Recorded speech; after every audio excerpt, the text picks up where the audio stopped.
আসসালামু আলাইকুম আঙ্কেল। ওয়ালাইকুম সালাম। আমি আপনার নামটা? রিপন। তো আমরা এসেছিলাম হচ্ছে ইসলামিক ভয়েস জিরোয়ার পক্ষ হতে। আমরা আপনি একটু ছোট্ট প্রশ্ন করব, ইসলামিক প্রশ্ন।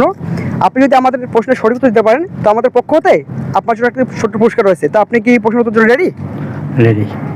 তো আপনার জন্য আমাদের প্রশ্ন হচ্ছে, উহুদ যুদ্ধ শেষে কোন সাহাবী এই কথাটি বলেছিলেন, হে আল্লাহ, হে আল্লাহর রসুল, আপনি জান্নাতের সুসংবাদ পাচ্ছি। আমি আপনাকে 4টি অপশন দিচ্ছি। অপশনটি হচ্ছে জায়েদ বিন সাবিত রাদিয়াল্লাহু তাআলা আনহু, 2 নম্বরে হচ্ছে আনাস বিন নাজার রাদিয়াল্লাহু তাআলা আনহু, 3 নম্বর হচ্ছে সাদ বিন রাবি রাদিয়াল্লাহু তাআলা আনহু, 4 নম্বর হচ্ছে ওমর ইবনুল কুওয়াস রাদিয়াল্লাহু তাআলা আনহু। আপনি আমার খেয়াল নাই এটা। আপনার সবাই বলছেন, আপনি একটু ভাবেন। খেয়াল নাই, সঠিক আমার খেয়াল নাই, যে ভুলে গেছি। আগে পারতাম, ভুলে গেছি আমি। তাহলে আপনি আমাদের সঠিক উত্তর দিতে পারতেছেন না। সঠিক উত্তর দিতে। যাই হোক, সবাই আমি চাচাকে যে প্রশ্নটি বলেছি, চাচা আমাদের উত্তরের সঠিক দিতে পারেনি। তো চাচার জন্য শুভকামনা, এবং যারা আমাদের কমেন্ট জানেন তারা আমার কমেন্ট বক্সে কমেন্ট করবেন ইনশাআল্লাহ।